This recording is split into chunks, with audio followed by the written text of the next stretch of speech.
ئەمڕۆ سەیری ڕۆژمێری کوردی ئەکەیت یەکێک لە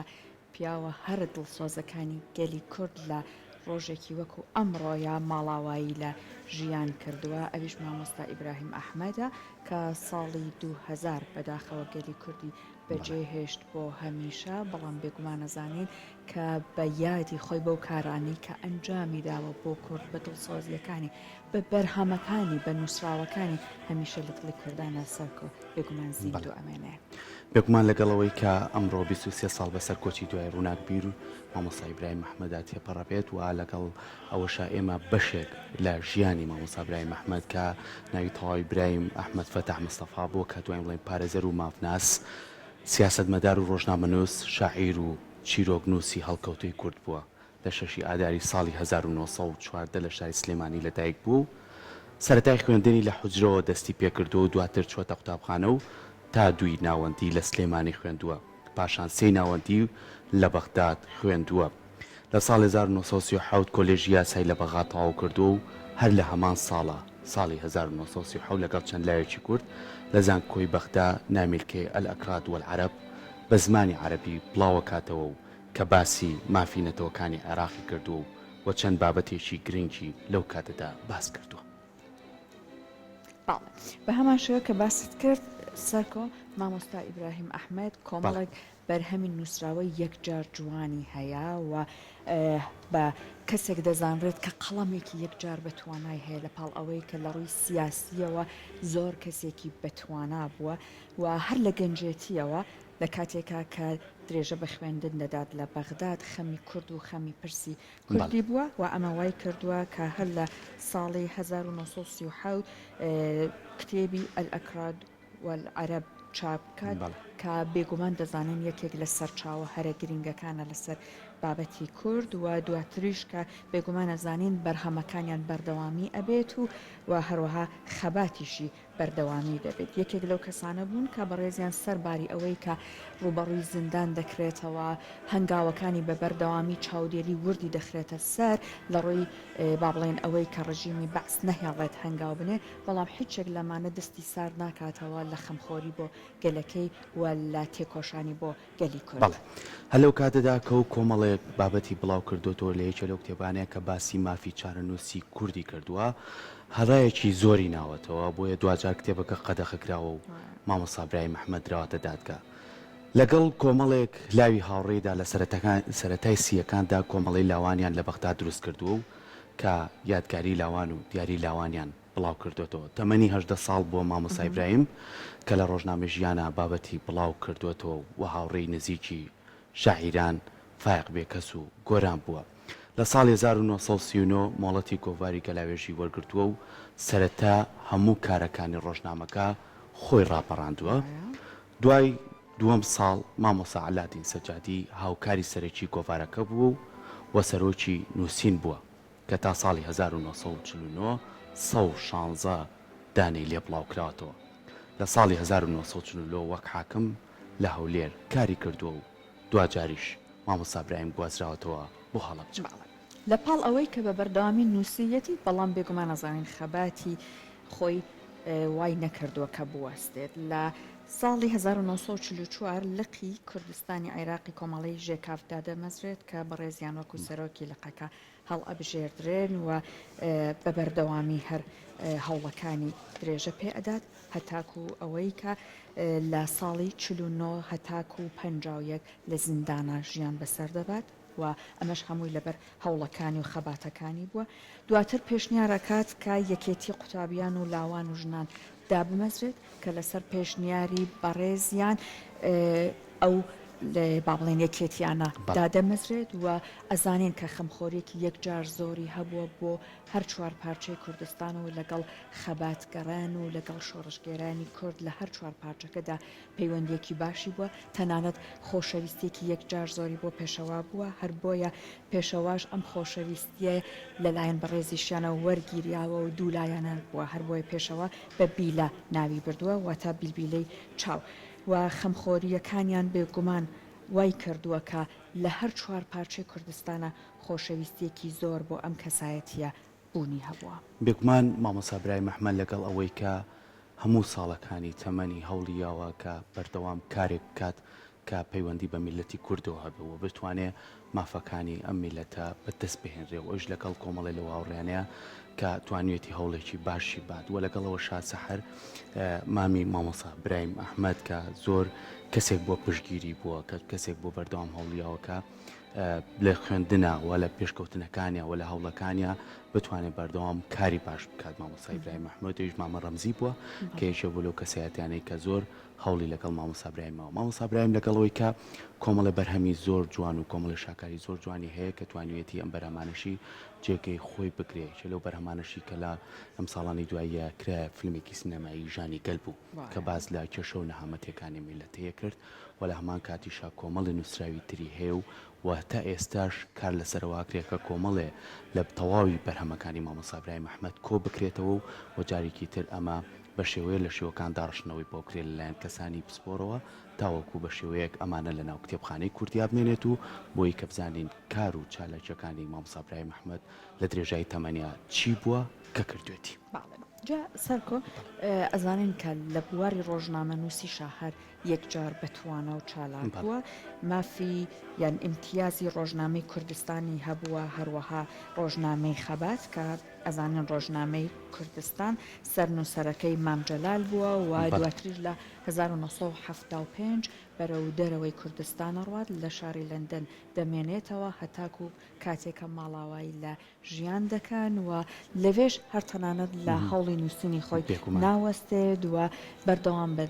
دەبێت لە نووسینەکانی و بێگومان لە ئێستاە زۆرێک لە کەسەکان هەر لە ڕێگەی نووسینەکانیەوە ئەوەندەی تر شیفتە و خۆشەویستیان بۆ ئەم کەسایەتە دروست بووە سەرکۆ.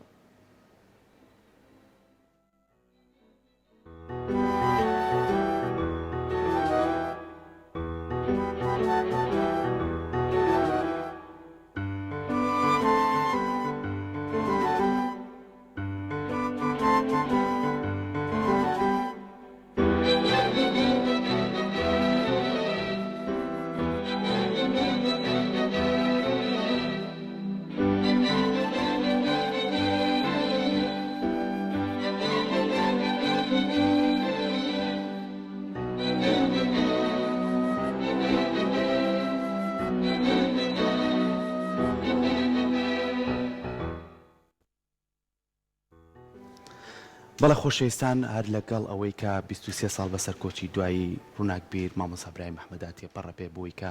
کۆمەڵی زانیاری زیاتر و یاخۆ کارکردن لەسەر کۆمەڵی لە بەرهەمەکانی مامۆسا برایم ئەحمەد ئەمڕۆ گفتوگۆکەین لەگەڵ میوانێکی زۆر بەڕێزمان ئەویش دکتۆر دانا ئەحمەد وەکو مامۆسای زانکۆ بەڕێزیان لە ستۆدیۆ لای ئێمە میوانە دکتۆرجان زۆر بەخێر بێ بەیانیتان باش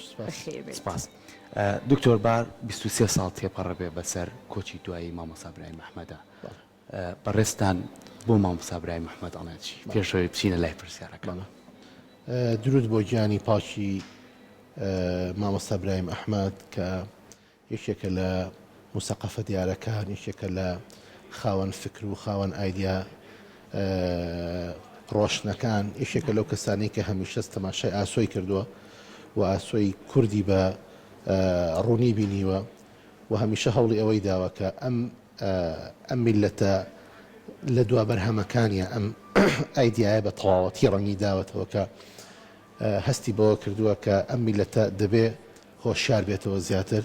بۆ ئەوەی کە بگاتە ئەو جوولوتکەی سەرجەم ئەو مافانەی کە ساڵەهای ساڵە خەباتی بۆکە. زۆر باش جا ئێستا بابینە سەر ئەوەی کە لە ڕووی نووسین و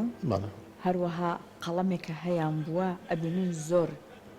وای کردووە کەسایەتێکی گەورە بە ناوی بەڕێزیانەوە تۆمار بکرێتوە بە دیدگایەکی زۆر تایبەتەوە سەیری نووسینەکانی بەڕێزیان بکرێت جا چ لە ڕووی با بڵێن سەرچاوە سیاسیەکانەوە بێت چ تەنانەت لە ڕووی ڕۆژنامە نووسی یان ڕۆمان و پەخشانەوە بێ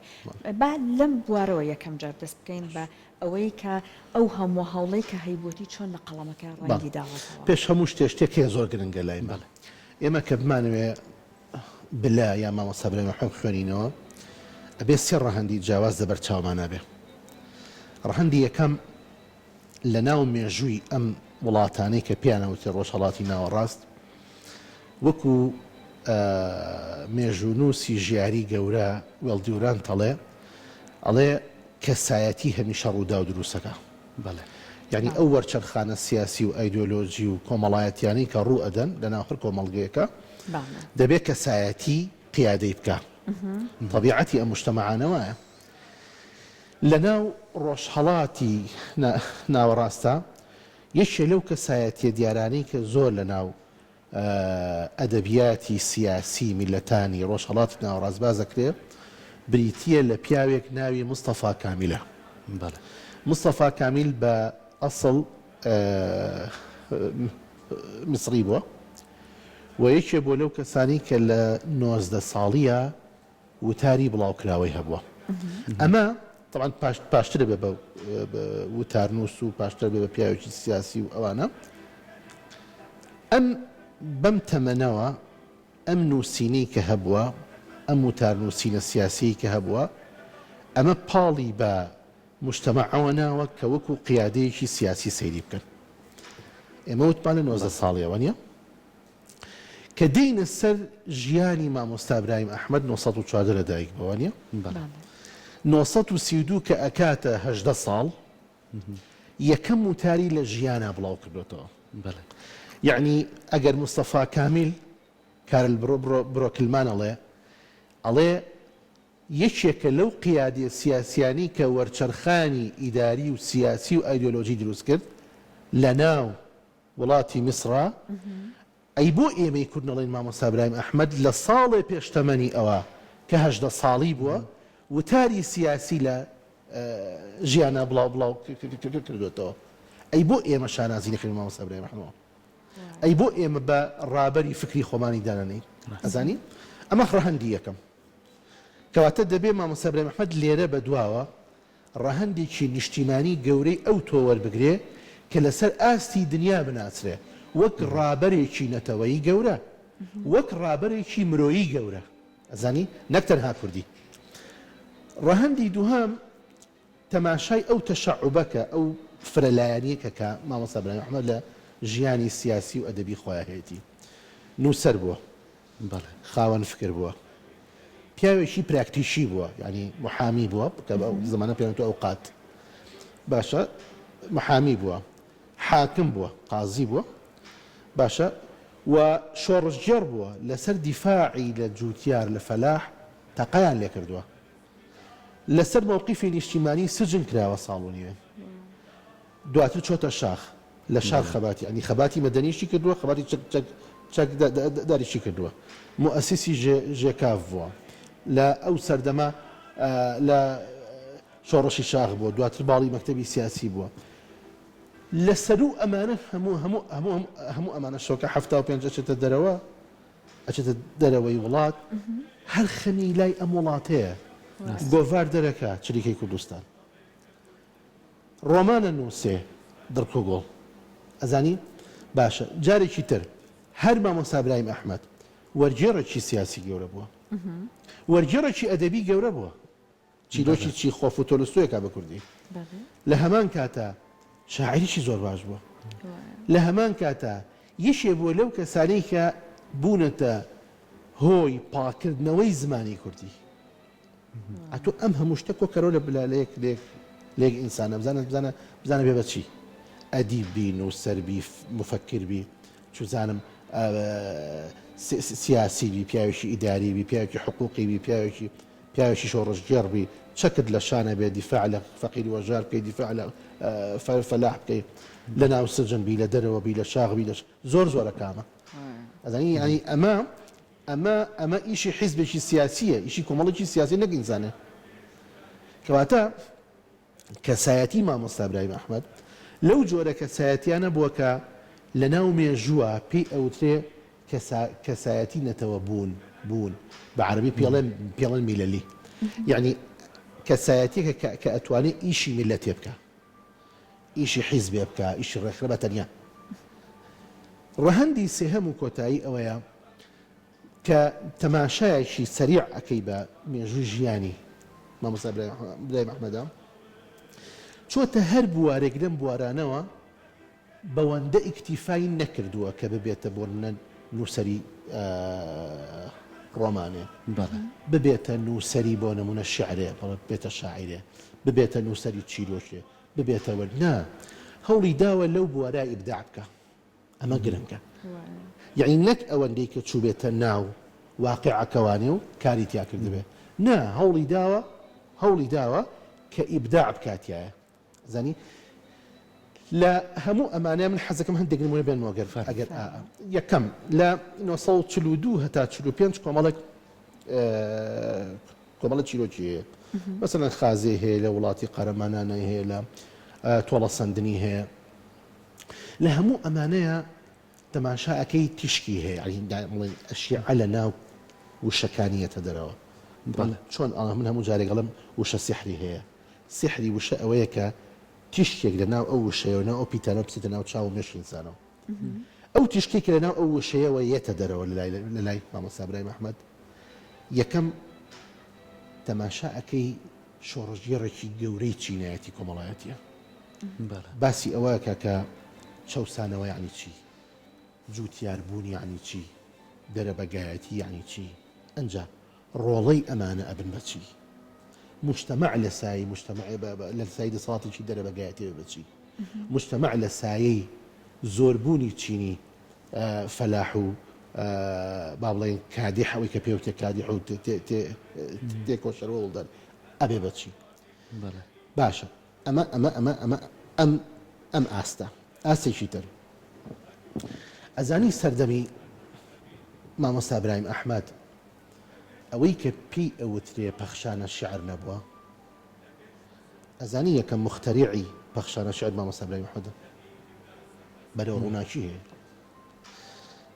هەموو ئەوانەی کە بوونەتە پاڵەوانی شعرەکانی مامۆستا برایم ئەحمەد زۆر گرنگە تەماشاکە لە ساڵی 59 هێشتا بینی کورد و عەبدولکەریم قاسم باشە تێک ناچێت بیرمان نەچێت عەبدولکەریم قاسم لە سەرەتاوە زۆر کوردی خۆشویستووە زۆر خزمەتی کوردیشتی کردووە ئەگەر ڕۆژێک بوارمان هەبوو باسی ڕۆژەکەین کە بۆچی بینی کورد و عەبدولکەریم قاسم تێگەچێت شعرێکی هەیە بۆ عەبدولکەریم قاسم کە تەقەی لێ یەکەن تەقە لە عەبدولکەریم قاسمەکە شعرێکی هەیە بۆ عەبدولکەریم قاسم لە ساڵی 1970 بۆ نمونە سەدام ئەگاتە ئەوجی زوڵم و زۆرداری لەگەڵ ئەم میلەتی کوردیە شعرێکی هەیە بۆ سەدام شعرێکی هەیە بە قازی محەممەد زانی لەبەرەوە تەماشاکە ئاسۆی بینینی ئەم پیاوە ئەم زاتە ئاسۆیەکی داخراو نەبووە ئاسۆیەک بووە لەسەر ئاستی کوردبوون و ئەوانەی کە دۆستی کوردن شێوازی خزمەتکردنی ئەم میلەتە لای مامۆستا برایم ئەحمەد تەنها لەو چوارچێوەیە نەبووە کە کورد بیت و تەواو ئەی دۆستی کورد جا ئەم بیرکردنەوەیە کاکی خۆم بۆ ئەو سەردەمە بێ ئەندازە گەورە بووە زۆر ئەم شێوازی بیرکردنەوە دکتۆر لەگەڵ ئەوەی کە مامۆستا برایم ئەحمەد ئەم هەموو ئەرکەی کە لەسەر شاری بوو و هەمووشی هەوڵی بووە کە بە شێوەیە لە شێوەکان کاری بۆ بکە کە بچێتە بواری جێبەجێکردنەوە و شوێنی خۆی بگرێت بابەتی کە هەیە کاڵین شاعیر و چیرۆکنووسی شێڵکەوتوی کوردەوە یعنی لەگەڵ ئەوەی کە شاعیر بووە پەیوەندیەکانیشی باش بووە لەگەڵ کەسایەتەکان و لەگەڵ شاعیرەکانە هاوڕێکی نزیکی فاق بێکەس و گۆران بووە و لە هەمان کاتیشا لە دوای ساڵ 1939 کە مۆڵەتی گۆڤاری کە لایەژ وەرەگرێت کە سەرەتای کارکردنەکانەمەی خۆی بەڕێ کردو دوای دو ساڵ مامۆستا عەلاتی سەجادی لەگەڵ یا بوو خۆشی سەر بووە ئەم کەسایەتیانەی کە لە خۆی نزیک کردێت و ئەم پەیوەندیانەی دروست کردووە بۆچی مامۆستا وای کردووە ینی ئەویستی زیاتر کارەکان بە شێوەیەکی باشتر بواتە پێشەوە یاخود چۆن بەڵێ ئەمە ئەم وەڵامی ئەم پرسیارە خۆی ئەیداتەوە خۆی ئەیداتەوە لە بە دوو ئاراستە بە دوو شێوە شێوەی یەکەم ئەوەیە کە یەکێک لە قەسیدە جوانەکانی بە ناوی یادگار و هیوا باسی ئەم حاڵەتەکە سیخرێنەوەتە بەس پێش بخێنەوە باسی حاڵەتی دومی مستەوای دومیش بکەم فەرموو ئەویش ئەوەیە لە دڕک و گوڵا باسیەکە دڕک و گوڵ لە ئێمە لە بڵێن لە زمانی فەلسەفیا پێی ئەڵێن دوالیزم بە عەرەبی پێی ئەوتێ ثونائیەت و تەضاد دڕک دژی گوڵەوە نییە دڕک و گوڵ دژی یەکن گوڵ بۆنی خۆشە و ناسکە و چوزانم جوانە و دڕک ناشرینەوە ئەچێ بەدەستا و عەزیەت دایەوە نییە ئەی گوڵ دڵی خۆشەکە دڕک دڵی ناخۆشەکە با بڵێ ئەزارتەیە بەڵام بیرە نەچێ ئەوەی گوڵە پارێزێکێ دڵکەنی بەڵێ کە تۆ پەلاماری گوڵەکەی دڵەکە ناچێ بەدەستە ئەم بیرکردنەوە چەند وردە مامۆستا ئیبراهیم ئەحمەد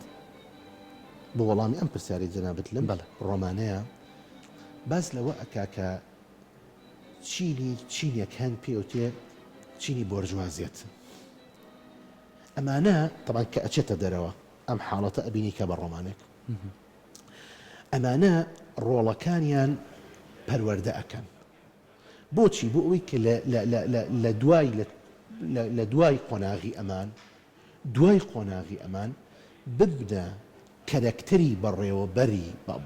بەڕێوەبردننی پرۆسەی ژیان و سیاست لە دوای خۆیان ئەزانی لەو ڕۆمانەیە باز لەوە ئەکات چۆن ئێمە بتوانین تەنها دیفاعکردنمان لە چینی هەژار و لە چینی فەلاح و لە چینی جوتیار ئەمە کافی نییە بۆ ئەوەی کە تۆ لە مستەقبەلا جیلێک دروست بکەیت لە مستەقبەلا نەتەوەیەک دروست بکەیت ئەم نەتەوەیە بتوانای ئەوەی هەبێ تەنها بەم چینە ئیستیغنا بکات لە چینەکانی تر نا ئەڵێ ئەوانش چۆن داخڵی ئەم پرۆسەیەکەی چۆن چینی بۆرژوازی داخڵی ئەو پرۆسەیەکەی کە وڵات بەڕێوەبەرێ کە خزمەت بکە فێری خزمەتکردنیان بکەیت لە چینی بۆرژواسیەتەوە کە ئەو سەردەمە ڕقیان لە چینی خوارەوە بووە چۆن دۆستایەتی چۆن ڕایاڵی مرۆڤ دۆستی دروست دەکردنەوانیانە ئەزانی لەبەرەوە مامۆستا ئیبراهیم ئەحمەد زۆر گرنگە ئەمە بزانی لە هەردوو ئاستەکەیە کاری کردووە ئاستی یەکەم شێوازی تەسقیفکردنی مجتەمەعە لە ڕێی گۆرانەوە بووە لە ڕێی پیرەمێردەوە بووە لە ڕێی ئەمانەوە بووە سەردەمی خۆی شێواز و با بڵێن نەمەتی ڕۆشنبیرکردنی کۆمەڵگە لە ڕێی ئەمانەوە بووە ئەنی موسەقەفی ئەو سەردەمە ئەمانە بوون کاکە ئەمیش یەکێ لە خەمەکانی ئەوە بووە کە ئەم مجتەمەعە چۆن بەرێتە پێشێ لە ڕێی تەسقیفکردنەوە لە ڕێی ڕۆشنبیرکردنەوە بۆیە یعنی ئاراستەیەکی بیرکردنەوەی مامۆستا ئیبراهیم ئەحمەد ئەوە بووە کە لە ڕێی ئەم هاوڕێیانەوە هەڵیان بنێ کار بکەن بۆ ئەوەی کە ئەو مجتەمەعە ئاگادار بکەنەوە ئێمەوە سەر یادگار و هیوە مامۆستا ئیبراهیم ئەحمەد لە دیوانی یادگار و هیوایە من دوو کۆپلەیتان بۆ بخوێنەوە چونکە ئەگەر زوو سی سەعاتەکە دەکەیت فێرم نەکرد ئەڵێ شیرین بەهارە بەهاری شادان بێبەهرەن لە ژین گەلی نامرادان جەژن و بەهار و سەیران و خۆشی گشتی پیرۆزی گردن ئازادان مەژی بۆ مردن بمرە بۆ ژیان چۆن قازانجەکەی تانەکەی زیان لە زەڕەی زنجیر دڵت نەلەرزێ پەیوەند بۆ لەشە نەوەک بۆ گیان دیقەت بە باز لەوە کە ئەڵێ ئینسان کە شۆڕژەکە پێش هەمووشت بۆ ئازادیە بەهار باشترین نمونەی سەوزبوونەوە ئازادیە شیرین بەهارە بەهاری شادە ئەمە یەک دوو ئەگەر تۆ لەسەر بەدەستهێنانی ئەم سەربەستی و ئازادیە تووشی تەعزیبیش بووی تووشی سزادانیش بووی ئەوە دڵە بە شتێک خۆش بێ ئەوەی کە تەعزیبی تۆ ئەدا تەعزیبی کۆ دەدا جەستە دەدا ئەڵێ بۆ گیان نییە بۆ ڕۆح نییەوە تەعزیبە ئەخە خۆ لە ئینسانە بڵێن مادە ئەوەی بەشەی کە مادەیە ئەمە جەستەکەیە بەشە معنەویەکەی ڕۆحە ڕۆح مهمترە یان جەستە ڕۆح مهمترە چونکە جەستە ڕۆحی تیانە هیچ نییە باشە ئەڵێ بەشە مهمەکەت ناتوانێت عەزاب بە ناتوانێت سزا بە ئەوەی کە تەعزیبی تۆ ئەدا لەسەر بەدەستهێنانی ئازاری و سەربەستیەکانت ئەوە تەعزیبی لەشت دەیە تەعزیبی جەستە لایەنە مادیەکە دەیە ئەجبە بیدە چییە تۆ گرنگەوەی ڕۆحت سەلامەتە مهمە ڕۆحت لە بەهاراژی مهمە ڕۆحت ئارەزووی ئەوە ئەکا کە سەربەست و ئازادێ ئەزانی لەبەر تۆسەی زۆر بردە ها ئەمە یعنی ئەوەی کە تۆ هەوڵەدی بۆ ئازادی بۆ بەدەستهێنانی مافەکانی خۆت باشە لەمەیە ئەو پەڕی ئەوەیە کە تووشی تەعزیب ببی تووشی سزادان ببی ئەڵێ ئەو سزادانی کە هی تۆ ئەو کەسەی کە سزای تۆ ئەدا خۆ ناتوانێت تەعزیبە ڕۆحت بە چونکە لەبەردەستی نییە ڕۆح مڵکی خۆتە کەس ناتوانێت تەسەڕەفی پێ بکە ئەوەی کە لەبەردەستی ئەوەیە چیە جەستەتە ئەجەبە بیدە چی مشکلەیە لەبەرکە زەرەر بە ڕۆحەکە ناگا تۆ ڕۆحەکەت بە پاچی و بە جوانێ بنێتەوە ئەزانی لەبەر ئەڵێ چی ئەڵێ ئەم تعزیبەی کە تۆ ئەدا ئەمە بۆ لەشە نەوەک بۆ گیان زۆر بردە زۆر جوانە مام سەبرای ئەحمەد ئەم هەوڵەی هەبووە ینی ئەوەی هەبووە کە هەمیشە تەوجیهی بوو ینی شعرەکانی کە خوێنیتەوە جانیبێکی منطقی گەورەی تایە زين حتى سامە باسی شیرینەکەوە نیە لە ناو ئەم زاتەوە کە ئەو کاتە ئافرەت شیرین ڕەمزە بۆ دووشت یەکەم ڕەمزە بۆ شەڕی چینایەتی ئەو کاتە کە کراوە چینایەتی دووهەم ڕەمزە بۆ ئازادی چکە ژن یەکێکە لە ڕەمزە جوانەکانی ئازادی لە مێژووە ئەزانی ئەگەر تەقەلای پیا و جارێک تەقەلای پیا بۆ ئازادی جارێک ڕەمز بێت لە مجتەمەعە ئەوە تەقەلاژین سەدان جار چونکە ئەوەی کە چەساوە بووە لە پێناو بەدەستهێنانی ئازادیە ئەگەر پیا و جارێک بێت ژن دەجارە لەبەرەوە ژن لە ناو مێژووی ئەم میلەتانی ئێمە ڕەمزێکە لە ڕەمزە جوانەکانی ئازادی بۆیە ئەم بە شیرین مخاڵەبەی مجتەمەعەکەیەکە چەند گرنگە چەند جوانە لەبەرەوە کە دیقەدەی لە هەموو دقێکی مامۆستا برای ئەحمەدە ئەوە ئەبینینتەوە کە چەند بە وردی نووسراوە زۆر وردە یعنی هەموو ڕەهەندەکانی وشەیەکی دۆزیوەتەوە ئەنجا بەکاری هێناوە هەموو ڕەهەندەکانی وشەیەکی دۆزیوەتەوە ئەنجا بەکاری هێناوە ئەزانی حتا لە ئەسبابەکانە ئەو کاتە بە زنجیر و بە چوزانم بەچی و بەچی کە تەعزیب دراون وشەکانی بەکارە ناوەتەوە بیرمانە چ شتێکی ترت پێ بڵم لەم ماوەیە شتێکی مامۆستا برای ئەحمەد بخێنەوە بەڵێ بە ئەمەش باسکەم فەرموو ئەزانی زمانی زۆر پاراوتر بۆ لەم زمانە ئێستا هەیە ئێمە یەکێک لەو فرێزانی کە بە هەڵە بەکارهێنین بێگومانەوە شەی بێگومان زۆر هەڵەیە چونکە تۆ عەدەم ناخێتە پێش وجودەوە ئەبێ بڵێ گومانی نییە یا گومانی تیانە تۆ لە پێشەوە قەلاقەکە بازەکەی شەکەکە بازەکەی ئەنجا نەفی ئەو شکایەکەی بێوا بکەیت نەک نەفی بکەیت و ئەنجا شکەکە بازکەیت تێگەی چۆنە تۆ لە پێشەوە گومانێکت هەیە ئەم گومانە ئەڕەوێنیتەوە بەچی بە ئەداتی نەفی کە نییەکەیە کەواتەڵی گومانی نییە نەک بڵێ بێگومان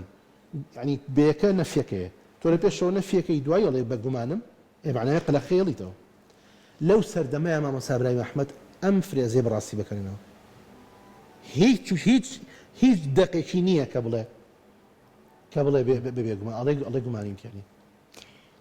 زۆر زمانزانێکی سیرەوە بێگومان بەو شێوە بەجێ بەڕێزت باسی شیرینت کرد و ئەوەی کە بەو شێوەیە لە دوو مەبەستی جیاوازە لە ڕاستیە شیرین بەکارهێنراوە و لەگەڵیشا ئەبینین کە بەڕێزیان کەسێک بووە کە لە سەردەمی خۆی زۆر بەرفراوانتر بیری کردووەتەوە بۆ نمونە داوای یەکێتی ژنانی کردووە کە دابێ مەزرێت یاخود بۆ نمونە لە نامیلکەی ئەکراد والعراب ئەبینین کە بەو شێوەیە یعنی باسی مافی نەتەوەکانی عێراقی کردووە یا خودچارەی خودنووسین بۆ کورد ئەمانەی باس کردو هەر بۆیە ئەبینین کە دواترش نامیلکەکە قەدەغا کرێ کاتێک کە کەسێک بەم شێوەیە بەرفراوانتر و زیاتر لە سەردەمی خۆی ئەبینێت بەم خۆشە بەڕێزت باسی ئەم لایەنەی مامۆستا ئیبراهیم بکەیت بەڵێ لە خوێندنەوەی دەقەکانی مامۆستا ئیبراهیم ئەحمەد و ئێمە ئەگەینە ئەو قەناعەتەی کە بواری ینی بوار بۆ ڕەخساندنی مامۆستا ئیبراهیم ئەحمەد ئەگەر لە کەشێکی ئازادی وەکەوەی کە ئێستا هەیە بۆنە لەم شاری سلێمانیەیە ئەویش خەڵکی سلێمانی بۆ خۆمان نەزانین لەم شارەیە ئەوەی کە ئێستا هەیە بۆ سەردەمی مامۆستا ئیبراهیم ئەحمەد بگونجایە ئەو سەردەمە ئەوە من دڵنیاتانە کە مێشێکە بوو لەو کەسانەی کە لانی کەم 100 هەنگاوی تر ئەم شارەیە برنە پێشەوە لەبەر دوو هۆکە هۆکاری یەکەم دیقەت بە لە هەموو قۆناغەکانە مامۆستا ئیبراهیم ئەحمەد تووشی بەرەنگاری بۆتەوە بەرەنگاری بۆیە دیقەت بە شعری بەرەنگاریشی زۆرە مامۆستا ئیبراهیم ئەحمەد تووشی بەرەنگاری بۆتەوە بەرەنگاری فکری بەرەنگاری جەستەیی وەکو باسم کرد تەقەیان نەکردووە لەسەر فەلاح سێهەم بەرەنگاری کۆمەڵایەتیش بۆتەوە بەرەنگاری سیاسیش بۆتەوە سجن کراوە ساڵنیە لە بەغدا باشە تۆ ئەگەر ئەم لایەنە نێگەتیڤانە لە ژیانی مامۆستا ئیبراهیم ئەحمەد بێنیتە دەرەوە ئەم شێوازی دژایەتیکردنە لە ژیانی مامۆستا برایم محەممەد بێنیتە دەرەوە ئەم زاتە بخەیتە ناو جەوێکەوە کە هەموو کاردانەوەکان ئیجابی بن بەرامبەری ئەبێت چی دروست بێ تەسەوری ئەوە ئەەکەی دەیان قات بەرهەمی زیاتر بێ لەوەی ئێستا هەیەیاننا ئەزانی خەڵک هەیە لە وڵاتانە من با مەسەر بۆ نەنمونی ئەدۆنیز بێنەوە باشە هەموو ژیانی بە درێژایی 1970 ساڵی تەمەنی تەرخانەکە ئەنجا ئەبێتە ڕائیدی ئەبێتە ڕابەری نووسینی شیعری عەرەبی ئەبێتە ڕابەری نووسینی شیعری نوێی عەرەبی بەخشارە شیعری عەرەبی ئەزانی لە هەموو بۆ نمونە وڵاتی بۆ نمونە وڵاتێکی شەرقیە بۆ نمونە تۆلستۆی چۆن دروستە بێ چیخۆف چۆن دروستە بێ چۆن بنە چیرۆک نووسێکی ئاوا گەورە ئەزانی هەموو ژیانی خۆیان دیستۆفسکی چۆن دروستە بێ کێشێک چەرچڵ مەسەن وەکو سیاسیەک مامۆستا برایم یەکێ لە کارە جوانەکانی لەسەر چەرچڵە یەکێک لەسەر هێتلەری دووسیوە ئەزانی هەمووی باڵەیە ژیانی وەمە زۆر گرنگ بووە ژیانی ئەمانی کردووە بە کوردی بۆی ڕابەر دروستکار ناو کووردا ئەمە زۆر گرنگە ئەی تۆ وەرە لە ناو ئیطاری ئەنانیەتی خۆت دەرچی بتەوێت جیلێک دروستکەی لە دوای خۆت ڕابەریان تێ هەڵکەوێ ژیانی ئەمانەی یەکێک هێناوە کردوونی بە کوردی بۆ زەمانە ئەزانی لەبەرەوە ژیانی هەرێکێک لەو کارێکتەرە مبدیعانە ئەخوێنیتەوە هەستەکەی هەموو ژیانی تەرخان کردو بۆ ئەوەی کە دەقێک بێتە ڕابەری نووسینی دەقێک یەک دەق باشە مامۆستا برایم محەممەد لەگەڵ هەموو مەجالەکانی ترە بۆتە مبدیع بۆ نمونە لە نووسینی پەخشانە شیعرە ئەمە ڕەنگە هەر بەدەم خۆش بێ هەر بەدەم خۆش بێ کە ئینسانێک 80 ساڵ تەمەنی دابنێ بۆ ئەوەی کە دیراسەی شعر بکە دیراسەی زمانی شعر بکە دیراسەی فکری شعر بکە دیراسەی شعر و مجتەمەعەکەی بکە دیراسەی ڕەخنەی ئەدەبی شعر بکە دیراسەی پایەکانی شعر بکە دیراسەی قۆناغەکانی شعر بکە دیراسەی قوتابخانەکانی شعر بکە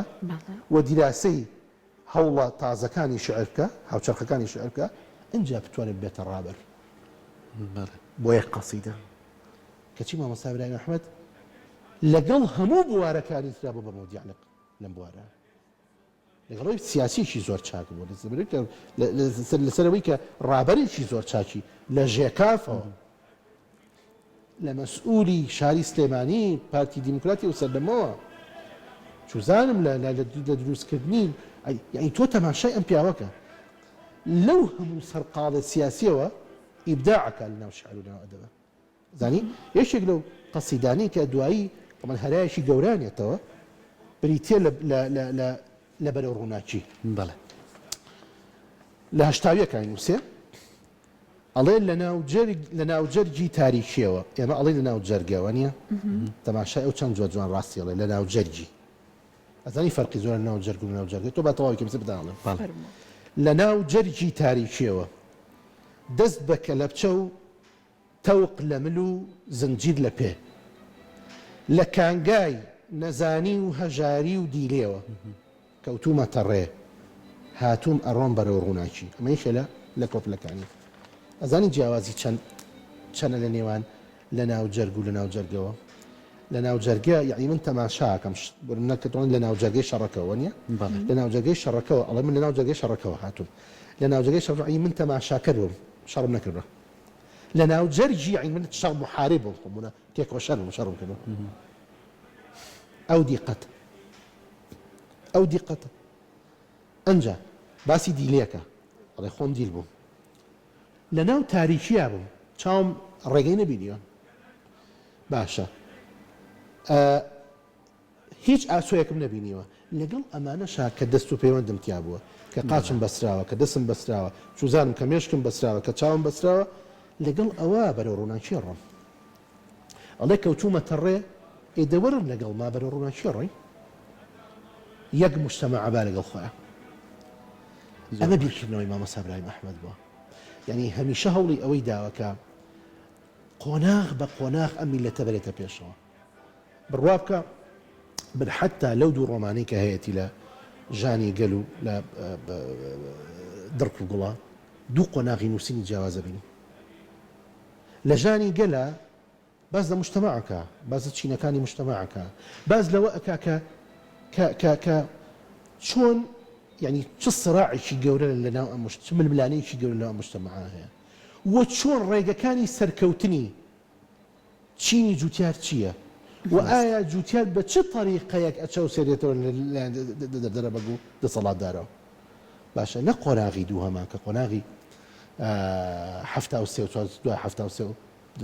نووسینی ڕۆمانی دومەتی کە دڕک و گوڵا ئەمە تێپەڕێنێ باز لە تربیە ئەکا پیاوێکی مڕەبی زۆر گەورە بووە پەروەردەکارێکی عەجایب بە مامۆستا ئیبراهیم ئەحمەد بەڵام کاری لەسەر چینێ نەکردووە ئێمە وەزارەتێکمانەی ناوی وەزارەتی پەروەردەیە وەریە کار لەسەر دروستکردنی مناڵ و زانم باشە مامۆستا ئیبراهیم ئەحمەد مجتەمەعی پەروەردە کردو مجتەمەع یەکێ لە بیریارە گەورەکان ئەڵێ ئینسان کە ئەگاتە سنی ڕشت یعنی کە پێوتە سەر و 40 ساڵەها تەمەنی ئەڵێ پەروەردەکردنی ئەم ئینسانە پەروەردەکردنی گرانترە لە چی لەوەی کە شاخێکی وەکو ئەو گۆژەیە هەڵیکەنی لە بن و بێخەوە بیدەی بە کۆڵپە بیبێ لە شوێنێک کردنی باشە مامۆستا ئیبراهیم ئەحمەد کاری لەسەر پەروەردەکردنی ئەو جیلەش کردو ئەو زۆر کردنیکە باشە دکتۆر یەکێ لە خەمە گەورەکانی مامۆستا ئیبراهیم ئەحمەد لەسەر و هەموو ئەم کارانەوە کردوێتی مافی میلەتی کورد بووە لە ڕووی کوردەوە لە ڕووی زمانی کوردیەوە کە خۆت چەند بە باشیاڵی لە ڕووی وشە سازیەوە چەند بەجوانی لەسەر ئەم زمانە کاری کردووە ئەو کاتە و لە ڕووی ئەوەی کە ئێمە دابوونەریتێکی جوانی کەلتوری کوردیمان هەیە هەمیشە لە بەرهەمەکانە ڕەنگیەوەەوە خاڵێکی زۆر گرنگەیە دکتۆر لە تەواوی بەرهەمەکانی مامۆستا ئیبراهیم ئەحمەدا هیچ کاتێ کوردی بە لاوازی پیشان نەیەوە هیچ کاتێک کوردی بە شێوەی بەزەیی پیشان نەیەوە هەمیشە چەنە ئازار درابێتین بە پێی قۆناغەکان ئەم هەر کوردی بە گەورەتر پیشانەوە یعنی لە بەرهەمەکانی ئاڵێ ئێمە کوردین چواردەورەکەمان داوسەیە بەڵام هەر کوردین یعنی بۆ چەندێک هەوڵ بن و هێرش مامە بکەن هەر کوردین زمانەکەمان ئەو تا لە بەرهەمەکانیان ڕەنگیەوەتەوە کە چەند جوان و زمانێکی پارا و وشە سازیت هەیە لە هەمان کادا لە ڕۆمانێکا وەرە باسی خۆشەویستی بۆکە ئەو نەریتە جوانەی کە لە میلەتەکەی ئێمە هەیە چەنە ئازاریان ناون بەڵام وازیان لەو کەلتورە جوانی خۆمان نێنەوە هەر خۆشەویستی هەبووە بەو شێوازانە کاری کردو لەسەرەوەی کە من تاکێکی کوردم هەمیشە سەردانێنم تەواوی ڕنگدانوی هەبووە لە بەرهەمەکانیە ئەمە ژوای کردووە کە ئەو ڕۆحێتی کە توێڵی ئەو معنەوی کە ئێڵەی کە لە ناو تاکەکانە دروست بێ ئەمە تێبینیەکی زۆر جوانە دەست خۆش تەوانکان دەستی خۆشی تۆژەکە ئینسانی پەروەردەکاری گەورە یەکێک لە سیماکانی ئەوەیە کە نابێ نەخۆی نەبەرامبەرەکەی بە زەعیفی پیشان بە ئەو مامۆستایی کە بە مناڵەکەیڵێت تۆقەت فێر نابی بە مناڵێک لە بەردەستی کە گەورەیە بی کە پەروەردەیەکە کە فێرێکە کە پێڵێت تۆقەت نابی بە ئینسان چوزان تۆقەت فێر نابی ئەو مامۆستایە کارکتەری ڕووخاندنی ئەو مناڵەیە ئەو مڕەبیەیکە ئەو پەروەردەکاریکە ئەو بیریارەیکە بە میلەتەکەی ئەڵێت تۆقەت ناگەی بە مافی خۆت ئەوە کۆڵەکەیەکی گەورەی میلەتبوونی ئەو میلەتە لە ناوەبات ئەو کەسەی کە ئەزانی شتی عیلمین با پێ بڵێن ئەزانی یەک هەڵڵان بە عەربی پێوتە دەفع یا حەف هەڵڵان ئەوەیە کە تۆ پاڵ بە یەکێکەوە ئەنەی لە عیلم النەفسا کە تۆ پاڵ بە یەکێکەوە ئەنەی بۆ ئەوەی کە هەنگاوێ بنێ جا دەرەقەتی بێیاننا ئەمە پێوتی هەڵڵان یەک هەڵڵان 1500 خۆڕۆکەی سپی ئینسان زیاکان لە خوێنیان یەک جار هەڵی بنێ یەک جار تەرجیعی بکە پاڵی پێوە بنێ 1500 خۆڕۆکەی سپی زیاکار ناو ئینسانە مامۆستا ئیبراهیم ئەحمەد لەو ڕوانگەیەوە تەماشای ئەو میلەتەی کردووە کە ئەگەر بێت و بیان شوێنێ ئەمانە ئەدەنە دواوە بەس خەمی ئەم ئەوەیە چۆن بیان باتە پێشەوە سەردەمێ بووە خوێندەواری بە جۆری شیوانە بوو لەناو ئەم میلەتی کوردەیە چۆن خەڵکی هەڵناوە بۆی کە ببن بە خوێندەوار بۆ پێش ئەوەی کە هیچ شتێکیان پێ بڵێ لەسەر خوێندەواری ئەڵێ خۆت بۆ خۆتە ئەنجا بۆ بیلەتەکەت ئەزانی پەروەردەکاری چاک ئەوەیە کە هەمیشە لەسەر ئاستی مجتەمع کار لەسەر یعنی تیشک بە تیشک ئەیدات لە یەک لە تاقەکانی و کۆمەڵگایە قەت مجتەمع وەکو پێکهاتە پێش ناکەوێ ئەگەر تاکەکانی نەچنە پێشەوە مامۆستا برای ئەحمەد ئاوا ئیشی کردووە لە مناڵەوە لە گەنجەوە لە ژنەوە لە پیاوەوە چوزانم لە خۆشەویستیەوە لە سیاسەتەوە لە ئازادیەوە لە سەربەستیەوە لە چەک هەڵگرتنەوە لە خەباتی مەدەنیەوە لە شعر وتنەوە چوزانم لە چیرۆک نووسینەوە لە وەرگێڕانەوە لە ڕۆمان نووسینەوە لە هەموو ئەمانەوە مامۆستا برای ئەحمەد ئەو کەسایەتیە بۆ کە یەک ڕێگەی نەگرتوۆتە بەر بۆ ئەوەی کە تاکەکانی ئەم مجتەمەعە پەروەردە بکە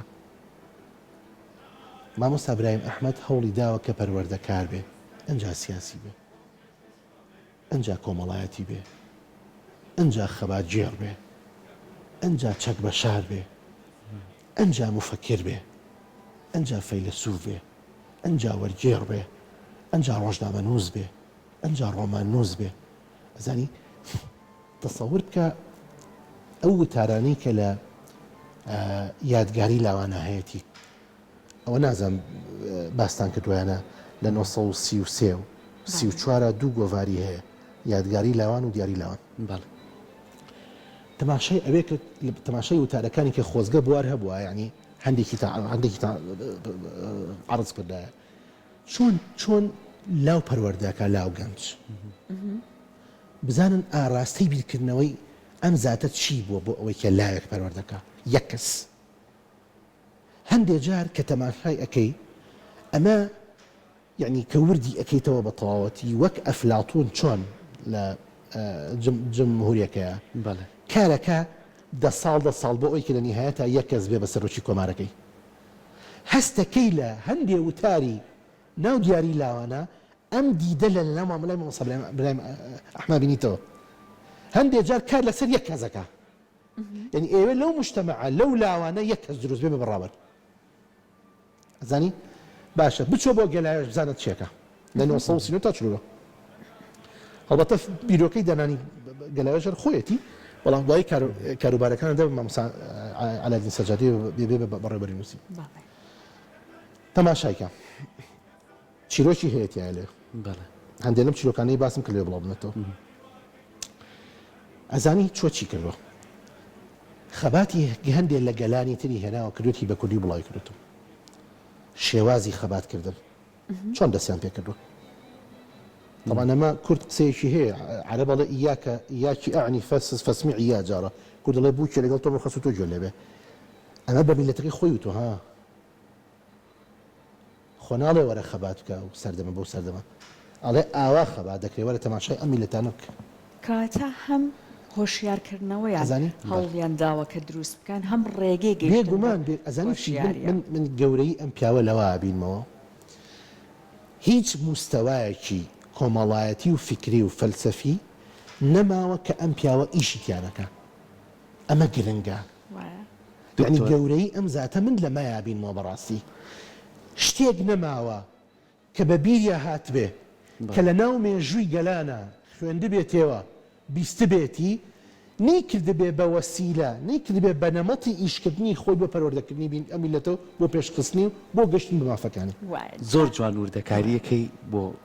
بەرهەمەکانی مامۆسا بەرهەمێک ئامادەیە بە یەکەوە بینەریە بین و دواتر پێمان خۆشە لەسەر بەسەر فەرمە یاخۆ بەجارێ چارەسەر کە یا لە نامەی ژین دەربێنە ناو شیری بەهارە بەهاری شادان بێ بەهرەن لە ژین گەرنامرادان جەژن و بەهار و سەیران و خۆشی گشتی پیرۆزی گەردنازادان شیری نەزانم کە تۆی زاماری وەک من ئەواوی خونچەی بەهاری هیوای تۆ یەکە و هیوای من هەزار من بێزار نەبم تۆ بۆ بێزاری مەژی بۆ مردن بمرە بۆ ژیان چۆن قازازەکەی تا نەکەی زیان لە زڕەی زنجیر دڵم نەلەرزێن پێوەند بۆ لەشە نەوەک بۆ گیان بێدا بنیشین جبن هەناران کۆرێ بوەستین چون مەی وساران با ساتێ ناوی لە یادا نەبێ باڵ یەکەوە گوێمان گرت لە ئەم شعرە جوانە بەدەنگی ڕۆحی بەڕێزیان شاد بێت و هەرچەند جەنابەت تا ڕادێک باستت کرد بەڵام یەکێ لە جوانترین وشەکان یان با بڵێن ڕستەکان کە لە شعرەکە هەڵێ مەژی بۆ مردن بمرە بۆ ژیان ئەمە لە ڕاستیە باسی کواڵیتی ژیانش ئەکات و ئەوەی کە هەموو شتێک هەر هەناسەدانەکەنی ئازادیەکەی کە جەنابەت باست کرد لەسەری چی هەیە یەک شتێ زۆر نێتشە یەکێکە لە فەیلسوفە گەورەکان بەڵێ قسەیەکی هەیە ئەڵێ دوو جۆر مرۆڤن جۆرێکیانەیە کە لەدایک گەبێ یەکسەر ئەمرێ جۆرێکی شەیە کە ئەمرێ لەدایک گەبێ کە ئەمرێ ئەنجا لەدایک گەبێ باشە مامۆستا برایم فکرێکی هەیە لەم مەمرە بۆ بڵێن مەژی بۆ مردن بمرە بۆ ژیان باڵێ چۆن قازانجەکەی تانەکەی زیان تەماشاکە ژیان ئەبێ قازانجی تیابێ ژیان ئەبێ ئینسان قازانجی تیا بکە بەس ئەو قازانجە بەبێ زەرەر ناکرێت ئینسان تا هەوڵ نایە ناگا بە ئامانج هەوڵەکەی ئەو کۆشەی کە ئەیکا ئەو ئازارەی کە تووشی ئەبێ ئەو بەرەنگاربوونەوەی کە بەرەو ڕووی ئەبێتەوە ئەمە زەرەرەکەی باش بەڵام لە ڕێی ئەمەوە گا بە چی ئەگا بە قازانج ینی ژیان ئەو ژیانەیە کە قازانجی تیابێ ئەگەر ژیانێک لەسەر ئەساسی زیان بێت نەبێ باشترە ئەزانی یەکی لە شاعیرە عەرەبەکان ئەم نەزرە جوانەی کە لەناو ئەم شیعرە هەیە لەقەد مات قوم وما ماتت مكارمهم وعاش قوم وهم في الناس أموات خەڵکێک کۆمەڵێک هەن کۆمەڵە کەسانێک هەن مردوون بەڵام ئاکارەکانیان لە ناو خەڵکا زیندووە باشە ئەڵێ ئاکارەکانیان سیماکانیان ناکوژێتەوە ناو خەڵکە هەر بە زیندوێتی بنێتەوە کەچی وعاشە قەومێکی هەیە کۆمەڵە کەسانێکیش هەیە ئەژین لە ژیانن بێن و ئەچن و نانەخۆن ئەخەون و هەڵەسن قسە ئەکەن و بیر و بۆ چونیانێ کەچی وەهم فی الناسی ئەموات و لەناو خەڵکا مردوون هیچ جڕۆڵێکیان نییە ئەوەی کە ئەبێتە هۆی پێشکەوتنی میلەت و ئەوەی کە ئەبێتە هۆی پێشکەوتنی ئینسان ئەو کەسەیە کە بوونی کە وجودی قازانجە لە ژیانە یعنی کە لەسەر ئەساسی قازانجەژی باش ئەم قازانجە ناکەی هەتا زیان نەکەی زیان مەبەستی تەعزیب نییە مەبەستی هەوڵدانە چونکە ئینسان بە طبیعەتی خۆی لە ینی ئینترۆپی لەشی ئینسان موجب نییە سالیبە ینی هەمیشە حەز بە جۆر لە فەوزاکە حەز بە جۆر لە ئیستراحە دەکە نا ئەڵێ خۆت تەعزیب بە و بجوڵێ بۆ ئەوەی کە بگەی بە قازانجەکە بریتە لە ژیانەکەت زۆر باشە دکتۆر کاتەکەمان بەرەو کۆتایی ڕابەوەی زۆر تۆش تاخیر نەکەین من وەکو دوایین پرسیاری خۆمە لەو سۆنگەی شەرعی مامۆستا ئیبراهیم ئەحمەدەوە کە هەتا ئێستاش بەرهەمەکانی نەک بوو ئانوساتە هەتا ئێستای ئەم بارودۆخی ئێستاشمان ڕنگدانەوەی هەیە لە سەرمانە ینی بۆ ئەو شێوازی داگیرکەرانەی کە لەسەر میلەتەکەمان بەردەوام بوونی هەیە و تێڕوانینی بۆ نەتەوەکانی تر چییە کە هەمیشە لە ڕووی داگیرکاریەوە بۆ سەر میلەتەکەمان چۆن لەسەر ئەم بابەتانە زیاتر بەرهەمەکان بینوسی یعنی بەردەوامە و کە هەمیشە بە شێوازێک لە ڕستەکانیاڵە داگیرکەری دڵ پڕلاقین یعنی ئەمەنە دڵیان پڕە بەرامبەرمان بۆچی لەبەروی کوردین ئەمە جاتۆ پرسیاری جوانەکەی تو بە تەماشا ئێمە خەمی کاتی جەنابانەکەم ئەمە دوو شت هەیە بە ئاگامان لێبێ یەکەم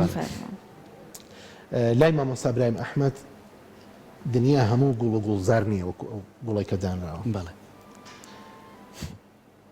ئەو کەسەی کە ژیان وا ببینێت کە هەموو ڕێگەکەی گوڵ و گوڵزارە ئەو قازانج نەویستەیە ئەو زەرمەندەیە کە باسی کرد ئەو ڕێگایی کە میلەتی کوردی پیا ڕۆشت و پیا ئەڕوا ڕێگایە کە هەمووی دڕک و داڵە هەمووی هەوراز و مچێوە باشە ئەوەی کە لەسەر ئەو ڕێگەیە گرنگە بیلەتی کورد بیناسێ گرنگە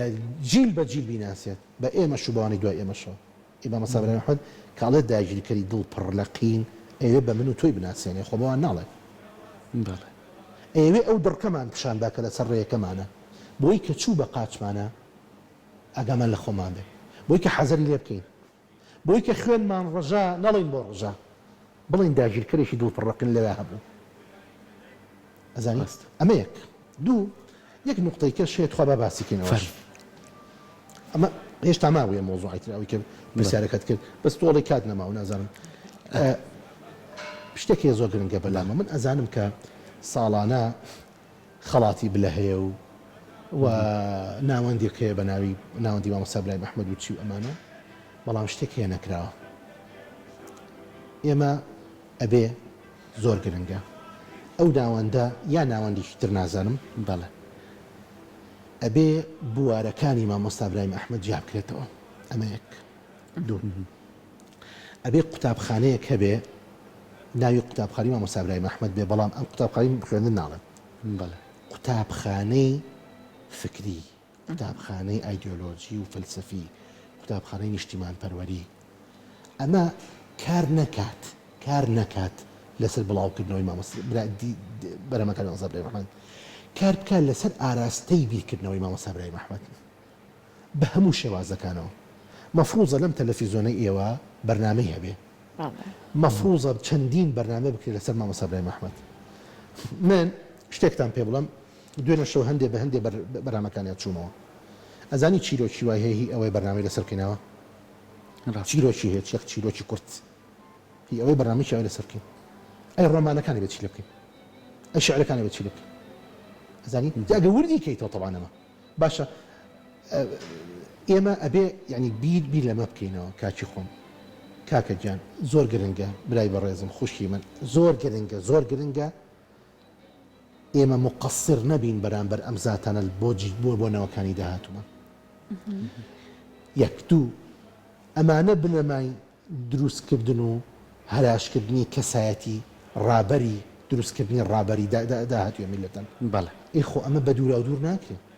خۆ بە تەماشاکردن ناکرێت چۆن ئەم میلەتە ئەتوانێت ڕابەر دروست بکە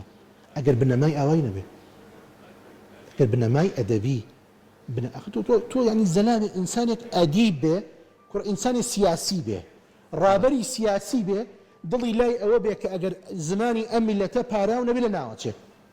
ئەمە گرنگ نییە ئەمە نابێ باسیکەی بۆ خەڵک نابێ ئەمنەوەیە بزانێ ئەم مامۆستا ئەبراهیم ئەحمەد ئەمەی کردووە چۆن نەیزانێ کاچی خۆم بە خەڵات نایزانێ ئەمە بەتەنها ئەبێ مامۆستا ئەبراهیم ئەحمەد بکرێ بە قوتابخانە ئەبێ کار لەسەر بەرهەمەکانی بکرێ بە شێوەیەکی واقعیانە و بنەماکانی یەک دەربێنی لەناو ئەم دەقانەیە بنەمەسن تۆ ئەدەوێ ڕابەر دروستکەی ئەدەوێ تاکێکی بەرهەمهێن دروستکەی ئەدەوێ پەروەردەی جیل بکەی یەک ئەم بنەمانە لەم دەقانە دەرەهێنیت و ئەیکەی بە نووسین ئەیکەی بە محاضەرە ئەوترێتەوە من لە باتی ئەوەی کە توجه و ئاراستەی بیرکردنەوەی چی خۆف لە ناو پۆلا باسکەمێت توجه و ئاراستی مامۆستا ئەبراهیم باس ڕاست ئەبێ بیگەینەوە ئەست